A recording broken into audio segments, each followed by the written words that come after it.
하나님 말씀 봅니다. 하나님 말씀은 요한 2서 1장 1절에서 3절 말씀을 우리 다 같이 한 목소리로 보고 읽고 듣도록 하겠습니다.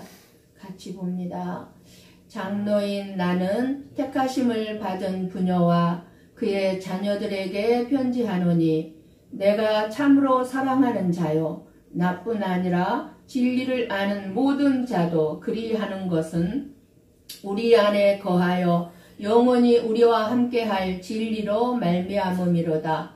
은혜와 긍휼과 평강이 하나님 아버지와 아버지의 아들 예수 그리스도께로부터 진리와 사랑 가운데서 우리와 함께 있으리라. 아멘. 아멘. 네, 오늘 말씀의 제목은 사랑하는 자에게 있기를 원하는 것입니다. 저는 요즘 코로나 전염병으로 인해 한자리에 모여 예배를 드리지 못하고 있는 가운데 우리 교회 많은 성도님들이 오히려 날마다 말씀을 더 보고 기도하고 있다는 말을 들을 때 참으로 하나님께 감사했습니다. 목회자로서의 기쁨은 성도들이 하나님의 말씀을 읽고 또 그 말씀대로 살려고 몸부림치고 감사하면서 사는 모습을 볼 때 성도들이 진리 안에서 살 때 이 세상에서 여러 가지 어려움과 환경과 힘든 삶 속에서도 오직 하나님의 자녀로서 이겨나가는 모습을 볼 때 감사와 기쁨이 있고 안도감이 있습니다. 그런데 믿음의 삶에 벗어나서 살아가는 모습을 보면 불안함을 느끼죠. 불안감이 오죠.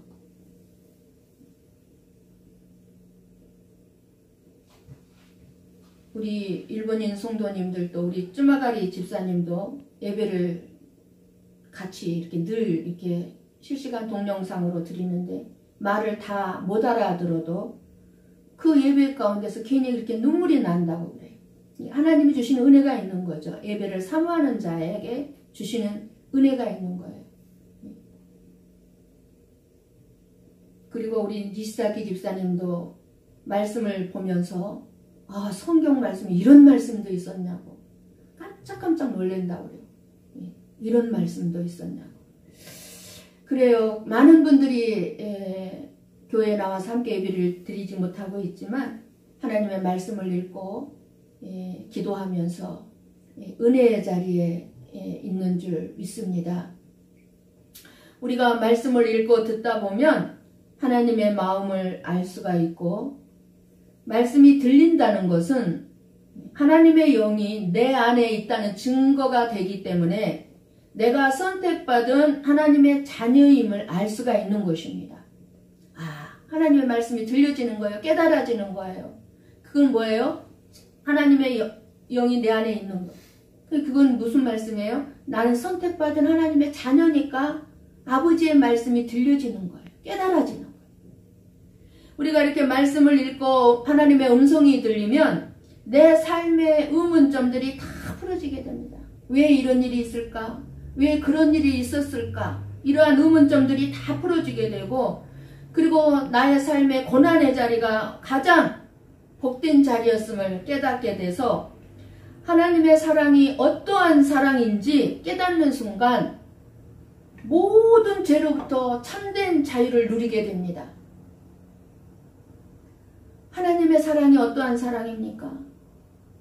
저와 여러분이 생각하는 그런 사랑인 걸로 알면 안 됩니다. 우리는 이 하나님의 사랑이 어떠한 사랑인지를 참으로 깨달아야 돼요. 그럴 때만이 참된 자유가 우리에게 있게 되는 것입니다. 나의 구원을 어떻게 확인할 수 있을까요? 이리 보고 저리 보아도 내가 내 마음에 들지 않는 부분이 많고 눈끝만큼도 사랑받을 만한 구석이 없는 나를 바라보면서 말씀을 읽거나 말씀을 들을 때 도대체 사랑받을 만한 구석이 조금도 없는 나를 향한 하나님의 구원 계획을 알 수 있고 하나님의 사랑을 가슴 뜨겁게 느끼게 됩니다. 사도 요한이 쓴 책은요, 요한복음, 요한일서, 요한이서, 3서, 요한계시록을 사도 요한이 썼습니다. 우리는 이미 요한복음과 요한일서, 요한계시록은 말씀을 들었습니다. 오늘 이제 요한이서 말씀을 통해서 하나님의 음성을 듣고자 합니다. 요한은 성도들이 진리 가운데서 행한다는 소식을 듣고 매우 기뻐하면서 성도들이 거짓 교훈은 조심하여 진리 가운데 살 것을 당부하고 있는 말씀이 요한이서 말씀입니다. 진리와 사랑은 교회가 교회로 굳게 서 나갈 수 있도록 하는 확고한 기초입니다. 교회가 교회되게 하는 것은 진리와 사랑입니다. 진리와 사랑은 동전의 양면과 같습니다. 그래서 교회는 진리와 사랑에 관심을 두지 않을 수 없고 어떤 교회라 할지라도 진리와 사랑에 대한 관심이 없이 참된 교회가 될 수 없습니다. 1절 말씀을 쉬운 성경 말씀으로 봅니다.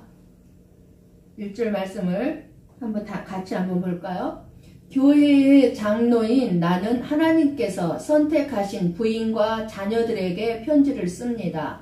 나는 진리 안에서 여러분을 사랑하며 진리를 아는 모든 사람들도 여러분을 사랑하고 있습니다.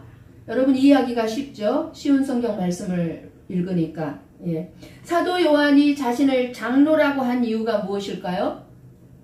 당시 노인이었던 사도가 자신을 지칭하는 또 다른 표현인 것으로 이해할 수 있지만 장로는 연장자여 지도자임을 상징하는 표현입니다. 그래서 우리 장로교회는 말하는 그 장로님들만을 얘기한 게 아니라 목사도 장로입니다.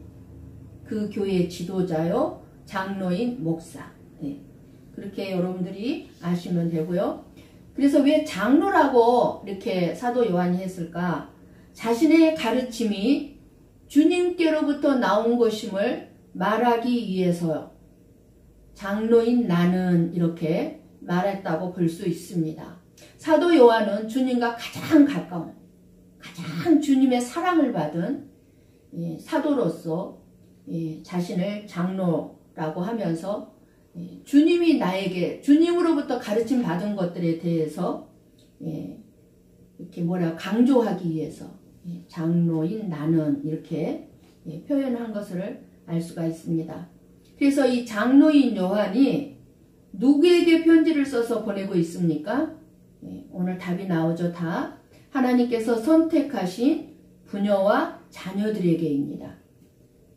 여기서 부녀는 애 엄마들이라는 표시 아니고 기부인이라는 뜻을 말합니다. 기부인이라는 뜻이 들어가 있고, 그리고 자녀는 이 기부인의 자식을 말하는 것이 아니라 엄마들의 자녀들을 말하는 것이 아니라 전도를 받아 믿게 된 거듭난 성도들로 그들을 자녀라고 불리는 성도들의 모임인 교회를 의미하는 것으로 여러분들이 이해하면 될 것입니다. 그래서 부녀와 자녀들은 쉽게 말하면 교회를 얘기합니다. 교회.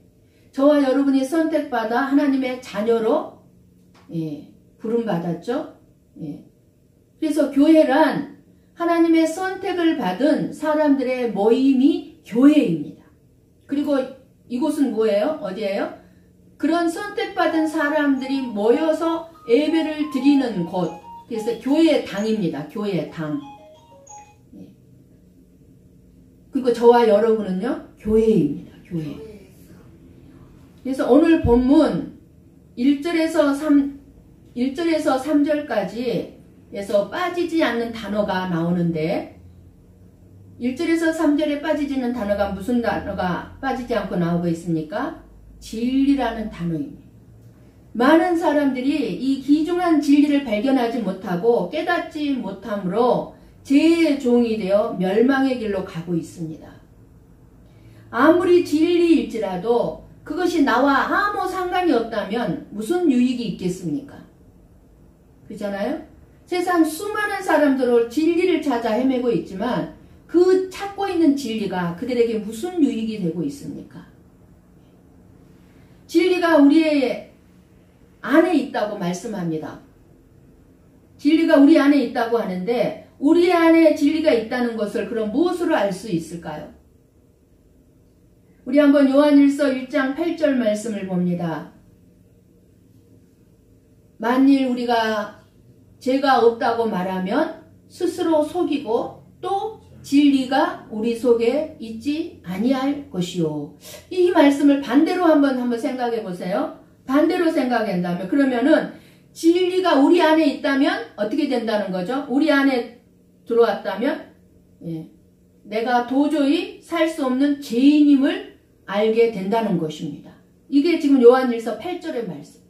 내가 도저히 살아갈 수 없는, 영원히 살 수 없는 죄인임을 알게 된다. 그것이 바로 우리가 진리가 내가 죄인임을 알고 있다면 진리가 내 안에 있다는 것을 알 수 있다는 것입니다.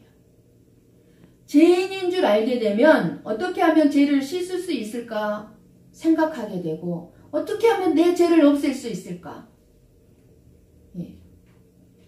생각하지 않을 수가 없죠. 그래서 어떻게 됩니까? 예수님의 십자가의 피가 나에게 엄청난 은혜로 다가오게 되는데 이것을 성령님이 깨닫게 해주심으로 진리 안에 있음을 알게 되는 것입니다. 우리 한번 요한복음 8장 32절 말씀을 봅니다. 같이 볼까요? 진리를 알지니 진리가 너희를 자유롭게 하리라. 예수님께서 진리를 알지니 진리가 너희를 자유케 하리라 하셨습니다. 이 말씀은 예수님께서 자기를 따르는 유대인들에게 하신 말씀입니다. 이 말씀을 들은 유대인들이 예수님께 이렇게 반문하였습니다. 이거를 문자 그대로 해석을 하게 되면 뭐예요? 자기들은 다 자유하다고 생각해요. 저와 여러분도 마찬가지. 우리가 종된 자가 노예가 누가 있어? 우리 가운데. 아무도 없다고 생각할 거예요. 이 유대인들도 마찬가지였어요. 그래서 33절에 반문합니다. 예수님께. 같이 볼까요? 그들이 대답하되 우리가 아브라함의 자손이라 남의 종이 된 적이 없거늘 어찌하여 우리가 자유롭게 되리라 하느냐. 이 유대인들은 아브라함의 자손으로서 아무에게도 종노릇 한 적 없기 때문에 자유롭게 될 필요도 없다고 생각하였던 것입니다. 물론 유대인들은 그때 당시 로마의 지배하에 있었습니다. 그럼에도 불구하고 그들은 종노릇 한 일이 없다고 하였습니다. 왜요? 비록 정치적으로는 억압을 받았지만 식민지였지만 그들의 몸과 마음은 종이 아니라 자유하다는 것입니다. 그런데 예수님은 그들에게 이렇게 말씀하십니다. 그렇게 반문한 이들에게 예수님의 말씀이 우리 한번 같이 34절에서 36절 말씀을 예수님이 뭐라고 말씀하시는가 잘 들으시고 듣고 보시기를 바랍니다. 예수께서 대답하시되 진실로 진실로 너희에게 이르노니 죄를 범하는 자마다 죄의 종이라. 종은 영원히 집에 거하지 못하되 아들은 영원히 거하나니 그러므로 아들이 너희를 자유롭게 하면 너희가 참으로 자유로우리라. 종이란 말은 주인이 있다는 말입니다. 주인이 있다는 말이에요. 종이란 말. 그잖아요. 주인이 없는데 종이 있을 수 없어요. 그죠? 그래서 32절에 진리를 알지니 진리가 너희를 자유케 하리라. 진리가 너희를, 저와 여러분을 죄가 주인 노릇하는 죄의 종으로부터 자유케 해준다는 것입니다. 진리가. 우리 한번 요한복음 14장 6절 말씀을 봅니다. 그럼 진리가 뭔데 진리가 우리를 자유케 한다는 것입니까? 같이 한번 볼까요? 예수께서 이르시되 내가 곧 길이요 진리요 생명이니 나로 말미암지 않고는 아버지께로 올 자가 없느니라. 진리가 뭡니까? 예수님은 내가 곧 길이요 진리요 생명이라고 말씀합니다. 이 말씀은 곧 예수님이 진리 그 자체란 말입니다. 예수님이. 죄의 종에서 해방시켜 주는 것이 예수님이고 예수님이 진리이고 십자가의 보혈이 모든 죄를 씻어주어 죄에서 자유케 하는 것입니다. 중요한 것은 현재 예수님을 믿는 저와 여러분들에게 죄에서 자유하냐는 것입니다.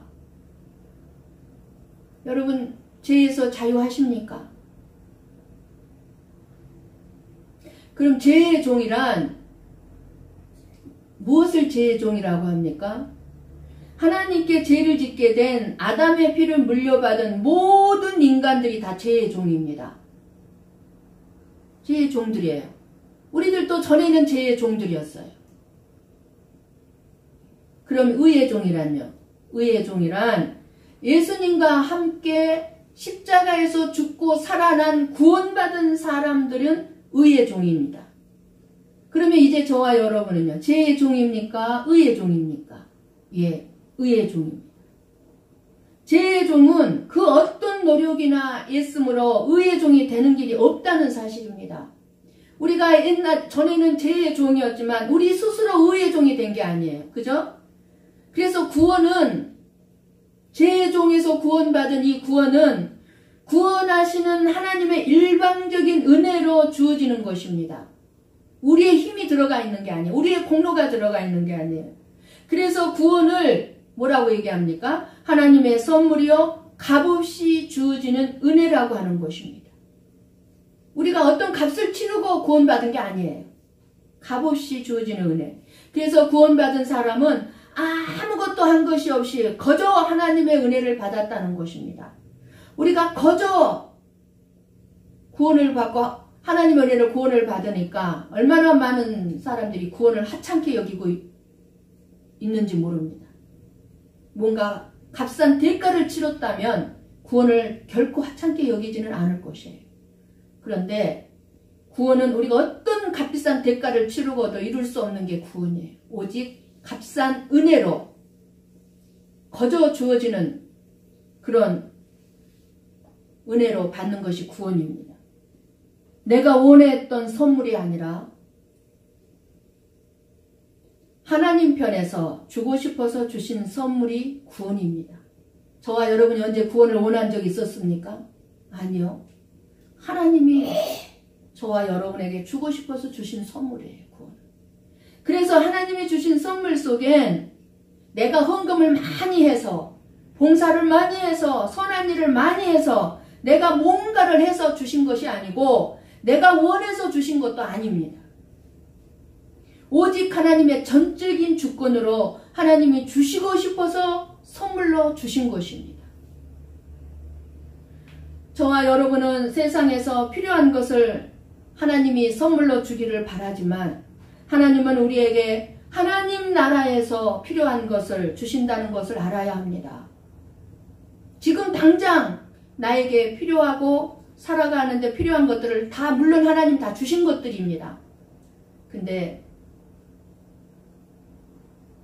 하나님의 선물 속에는 수많은 하나님이 주신 우리에게 선물 속에는 가장 귀한 선물이 구원인데 그 구원은 이 세상을 살아가는 데는 도움이 되질 않습니다. 죄인이 원하는 선물은 모르겠습니까? 죄의 종들이 원하는 선물은 이 세상에서 그저 잘 먹고 잘 사는 것입니다. 그것을 원해요. 왜냐하면 죄의 죄인들은 눈이 가려져서 영원한 세상을 보지 못하기 때문에 그저 이 세상이 전부인 줄만 알고 있기 때문입니다. 그러니까 그저 이 세상에서 어떻게 하면은 다른 사람보다 더 잘 먹고 잘 살고 더 누리고 살 수 있을까만 생각하는 겁니다. 그러니 자연스럽게 죄인들은 이 세상에서 필요한 것만을 소원합니다. 그러기에 죄의 종으로 살 수밖에 없는 일들이 일어나는 것입니다. 끊임없이 죄의 종으로서 노예 노릇을 하는 거예요. 죄의 노예 노릇을 하고 살고 있는 거예요. 그래서 오늘 말씀은 교회를 향해 편지를 하면서 내가 참으로 사랑하는 자라고 말합니다. 내가 참으로 사랑하는 자. 그런데 장로만이 사랑하는 것이 아니라 진리를 아는 모든 자가 사랑한다는 것입니다. 어제 저녁에 제가 여러분들에게 보내드린 간증을 보신 분들이 있으실 것입니다. 혹시라도 못 보신 분이 있다면 저는 꼭 두 편의 이 간증을 여러분들이 보시고 은혜를 누릴 수 있기를 원합니다. 그 간증이 뭡니까? 여러분들이 그 간증을 보고 무엇을 깊게 깨달았습니까? 물론 예배의 이 축복, 정말 우리가 너무나 자유롭게 예배드릴 수 있는 이 예배가 얼마나 놀라운 축복인지 이 간증을 보면은 뼈저리게 느낄 수가 있고, 그리고 또 뭐였습니까? 부모님의 기도. 아무것도 모르고 그 북한의 실상 속에서 김일성만이 최고고 김정일만이 최고 우상이었던 그들에게 그 부모님이 자식에게도 말하지 못하고 아무 말도 자식에게 하나님에 대해서 얘기하지 못하고 그저 무릎으로 기도만 했는데도 불구하고 그 자녀들이 구원을 받게 되는 놀라운 일들이요. 여러분 그것을 보셨으면 좋겠습니다. 그리고 믿는 자들의 따뜻한 사랑. 나에게 아무 유익이 없는 자이지만 그 누가 교회 안에 들어왔을 때 아무 가치가 없는 사람이라 할지라도 내 안에 진리가 있다면 그 모든 사람들을 다 따뜻한 사랑으로 품을 수 있다는 것입니다. 사랑하는 이유가 무엇인가 하면 한번 오늘 2절 본문 2절 말씀을 쉬운 성경으로 한번 다시 한번 볼까요? 사랑하는 이유를 같이 봅니다.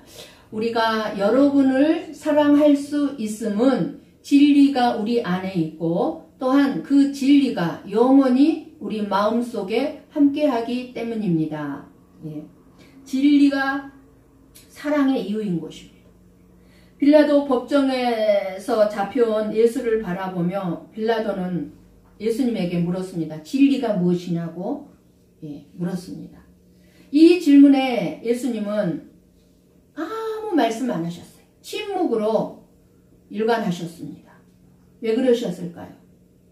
진리이신 당신, 자신이 진리이신 자신이 빌라도의 눈앞에 서 있었기 때문입니다. 예수님은 말이 필요 없는 실제로 정답인 진리를 보여주고 있었습니다. 빌라도에게. 네가 진리가 무엇이냐고 나한테 묻느냐? 내가 진리다. 내가 진리다. 그러니까 말이 필요 없었던 거예요. 이 장면이 저와 여러분에게 무엇을 교훈하고 있습니까? 무엇을 적용해야 될까요? 예수님은 말이 필요 없는 실제로 정답인 진리를 보여주셨는데 이것을 보면서 저와 여러분은 이 예수님의 모습을 보면서 우리들 또한 어떤 믿음의 말 하려고 할 필요도 없고 아름다운 말 그런 말을 해서 내가 믿음 있는 사람처럼 드러날 필요가 없고 아름다운 글을 통해서 드러나는 것이 아니라 내 모습 자체로 진리를 전할 수 있기를 간절히 한번 바라봅니다. 내가 어떤 믿음의 말을 해서 내가 내 안에 진리가 있다는 것을 드러내기보다는 내 모습 자체가 누구든지 봤을 때 아, 저 안에 진리가 있구나. 그런 모습이기를 바라봅니다. 우리는 진리가 우리에게 들어오셔서 함께 계시다는 사실을 믿고 있습니다. 우리가 믿는 진리는 그 어떤 다른 사실이 아니라 바로 예수님입니다. 그런데 이 예수님을 믿는 사람 안에 들어오셔서 그 사람과 함께 계십니다. 우리 한번 요한복음 14장 17절 말씀입니다. 같이 봅니다. 그는 진리의 영이라 세상은 능히 그를 받지 못하나니 이는 그를 보지도 못하고 알지도 못함이라. 그러나 너희는 그를 아나니 그는 너희와 함께 거하시며 또 너희 속에 계시겠습니다. 그는 누구요? 예수님. 진리의 영이라. 예수님은 자신이 이 제자들을 이제 떠나심으로 이제 나 대신 성령님이 오실 것이다. 그 성령님은 너희들과 함께 계실 것을 약속하셨습니다. 그래서 예수님은 지금 이제 세상에 머무러 계시는 것이 아니라 진리의 영으로 저와 여러분 안에 지금 현재도 함께 하고 계십니다. 그래서 지금은 성령 시대요. 마지막 교회의 시대입니다. 진리가 저와 여러분 안에 있기 때문에 저와 여러분이 바로 교회예요. 교회의 시대. 그래서 교회는 진리 때문에 사랑의 관계로 세워져 가야 하는 공동체인 것입니다. 하나님의 자녀라면 다만 진리 안에서 진리로 기뻐하고 감사하는 마음으로 서로 만나고 교제하는 관계에 있는 것입니다. 내가 진리에 관심이 없으면서 다른 사람을 사랑하겠다고 하는 것 문제입니다. 그거는 사랑이 아니에요. 자기 유익에 따른 사랑에 불과해요. 반대로 진리에 관심이 없는 내가 다른 사람들의 사랑을 기대하는 것 또한 문제가 되는 것입니다. 다른 사람이 나를 내가 원하는 사랑을 줄 수 있다고 생각합니까? 아니요. 절대로 줄 수 없어요. 기대해서는 안 되는 거예요. 그래서 진리와 사랑에 관심을 둔 장로가 지금 사도 요한이 교회에 기대하고 있는 것이 있습니다. 교회에. 그것은 바로 은혜와 긍휼과 평강인 것입니다. 우리 한번 3절 말씀을 쉬운 성경으로 다시 한번 봅니다. 3절 말씀. 같이 봅니다. 하나님 아버지와 그의 아들 예수 그리스도로부터 은혜와 자비와 평안이 진리와 사랑 안에서 우리 안에 넘쳐나기를 기도합니다. 무엇을 기도하고 있습니까? 사랑하는 자에게 원하는 것, 있기를 원하는 것. 은혜란 받을 자격이 전혀 없는 죄인들에 대한 값없이 주어지는 하나님의 선물이라고 말씀을 드렸어요. 그게 은혜예요. 은혜. 그러면은 긍휼이란 무엇입니까? 오늘 쉬운 성경에는 자비로 나왔죠. 긍휼이란 불쌍한 처지에 있는 우리에 대한 하나님의 동정입니다. 우리를 불쌍히 여기심이 긍휼이에요. 그래서 우리가 기도할 때는 끊임없이 주님께 한마디 기도밖에 할 게 없어요. 나를 긍휼히 여겨 주시옵소서. 나를 불쌍히 여겨 주시옵소서. 이 기도예요. 이 기도. 또 이 기도 하나님이 기뻐하세요. 그럼 평강이란 무엇입니까? 평강이란 죄의 비참함이 제거될 때 결과로서 생기는 흠없는 우리의 마음의 상태를 말합니다. 여러분 언제 평강이 옵니까? 언제 여러분의 마음이 평안합니까? 죄의 문제가 해결됐을 때예요. 죄의 문제가 해결됐을 때 우리의 마음에 참된 평강이 찾아옵니다. 교회에 있어야 하는 것이 무엇인가를 분명히 알 수가 있습니다. 교회에 있어야 되는 게 뭐예요? 우리 고베 성도교회가 진리와 사랑 안에 있다면 그 은혜와 긍휼과 평강이 있어야 한다는 것입니다. 물론 교회의 숫자적인 부흥도 그의 여러 선한 일을 많이 하는 것도 있어야 하겠지만 그러나 1차적인 추구해야 될 것이 아니에요. 이거는. 택함받은 저와 여러분에게 참으로 귀한 것은 죄인된 저와 여러분을 하나님의 백성으로 택하여 주신 주님의 은혜와 긍휼과 평강이라는 것을 잘 알고 있어야 합니다. 그래서 사랑하는 자에게 은혜와 긍휼과 평강이 있기를 원하는 기도를 하는 것입니다. 저와 여러분은 내가 가장 사랑하는 자에게 무엇이 있기를 원하는지, 무엇이 있기를 원하는 기도를 하고 있습니까? 한번 돌아보시기 바랍니다.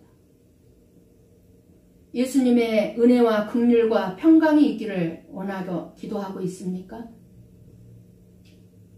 저 또한 여러분을 사랑하고 여러분 또한 저와 다른 성도들을 사랑하고 있을 것입니다. 여러분이 제가 여러분을 사랑한다는 것을 무엇으로 여러분은 알고 있습니까? 제가 여러분에게 잘해줄 때, 뭐 잘해준 것도 없지만 말 한마디라도 따뜻하게 할 때, 아니면 여러분이 원하는 것을 들어줄 때, 여러분들의 아픔을 알아줄 때, 아니면 전화 자주 해주고 관심을 가져주는 것 같을 때, 아니면 먹을 것 사주거나 해주고 먹을 것을 해주고 어떤 도움을 줄 때 그것을 사랑으로 여기십니까? 인간적인 그런 행동에 어줍지 않은 사랑에 속지 마시기 바랍니다. 그것은 사랑이라고 할 수도 있겠지만 사랑 아니에요. 저와 여러분의 기분에 따라 순식간에 무너질 수 있는 것이 그런 인간적인 사랑의 감정이기 때문입니다. 여러분이 제가 여러분을 사랑한다고 느끼고 그렇게 생각하고 있다 할지라도, 아무리 내가 잘해줘서 사랑했다 할지라도 다른 사람이 여러분을 찾아와서 목사님이 너는 믿음이 없다고 그러더라, 지금 너가 고난 당하는 거 당연하다고 그러던데, 야 목사님이 너 흉보더라 라는 말 한마디만 들으면 여러분 마음 어떻게 변할까요? 분노와 의심으로 뒤바뀌는 것이 저와 여러분의 마음입니다. 간사한 사람에게서 보여주는 사랑을 어찌 사랑이라고 할 수 있으며 믿을 수 있겠습니까? 그런데 하나님의 사랑은 우리가 하나님에 대해 어떤 원망과 불평, 불순종을 한다고 해도 끝까지 변하지 않는 사랑으로 택한 자기 백성을 하나님의 나라에까지 이끌어 가시는 것입니다. 이것이 사랑인 것입니다.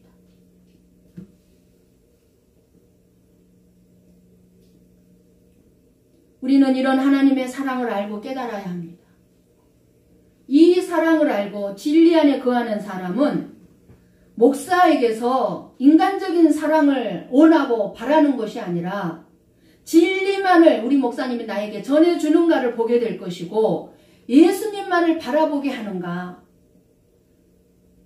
보므로 아, 우리 목사님은 나를 정말 사랑하는구나 라고 생각해야 된다는 것입니다.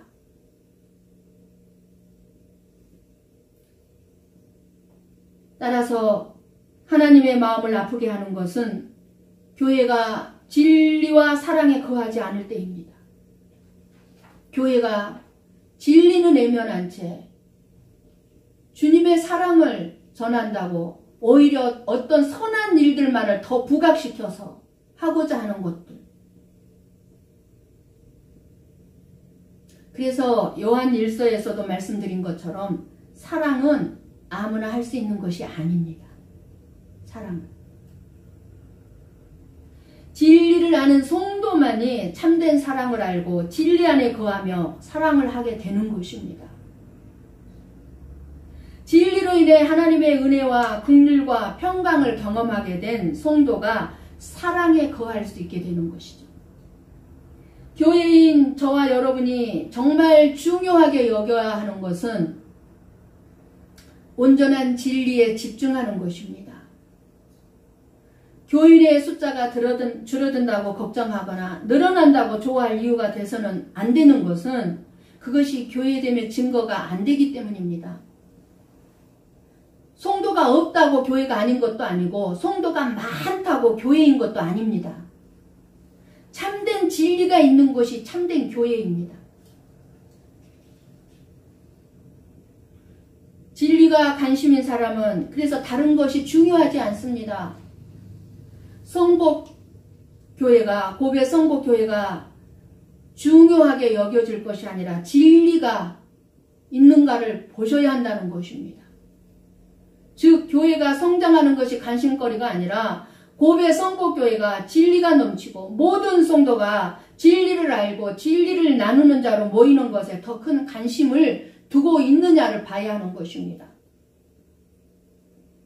진리에 관심을 둔 마음으로 교회에서 우리가 서로 만난다면 함께 진리를 듣고 진리를 나누는 것이 마냥 좋고 마냥 기쁠 거예요. 시험 들 이유가 없는 거예요. 인간적인 사랑을 바라지도 않고 기대하지도 않기 때문에 그냥 진리 듣는 것이 마냥 기쁜 거예요. 예수님에 대해서, 하나님 나라에 대해서 듣는 것이 마냥 기쁜 거예요. 그래서 3절 말씀은 진리 안에 있으므로 진리를 아는 자들에게 진심으로 축복하고 있는 말씀입니다. 요한이. 이것은 우리가 또한 누려야 할 말씀입니다. 너무 그래서 귀한 말씀입니다. 모든 말씀이 귀하지만 이것은 바로 우리가 누려야 하는 것들이고 내가 사랑하는 자들이 누리기를 원하는 것이어야 합니다. 진리이신 예수님을 모시고 사는 사람들은 예수님이 주시는 기쁨을 누려야 한다는 것입니다. 이 기쁨은 예수님이 나와 함께 계시다고 하는 것만으로도 기뻐하는 것입니다. 아, 내 안에 예수님이 계셔. 예수님이 나와 함께 계셔. 너무 좋다. 너무 기쁘다. 예. 내 안에 예수님이 안 계신다고 생각해 보세요. 나와 함께 계시지 않는다고 생각해 보세요. 두렵지 않습니까? 우리가 예수님을 알기 전에 예수님이 우리를 먼저 아셨다고 하는 것만으로도 우리는 기뻐할 수가 있습니다. 우리는 예수님을 몰랐었어요. 우리는 하나님을 전에 몰랐어요. 그런데 예수님은, 나는 예수님을 몰랐을 때도 예수님 나를 아셨단 말입니다. 이 사실이 얼마나 기쁩니까? 이 세상에서 나를 알아주는 사람이 아무도 없어. 나를 알아주는 사람이 아무도 없다 하더라도 나보다 더 나를 더 알아주고 나를 더 알고 계시는 예수님 때문에 우리는 평강을 누릴 수가 있어야 한다는 것입니다. 우리는 우리 안에 거하시는 진리이신 예수님을 믿습니다. 그래서 우리는 진리를 아는 사람들입니다. 머리로 아는 사람이 아니라 온몸과 삶으로 경험하고 있는 사람들입니다. 그래서 예수님이 주시는 은혜와 긍휼과 평강을 누리고 있고 더욱 풍성하게 누려야 할 사람들입니다. 나사렛 예수, 나사렛 가난한 집안 목수의 아들로 태어난 예수, 이 세상에 인간의 몸을 입고 사람으로 오셔서 죄 없으신 그 하나님이신 예수님이 저주의 십자가를 지시고 시로라기 하나 걸치지 않는 이루 말할 수 없는 그 부끄러운 죽음을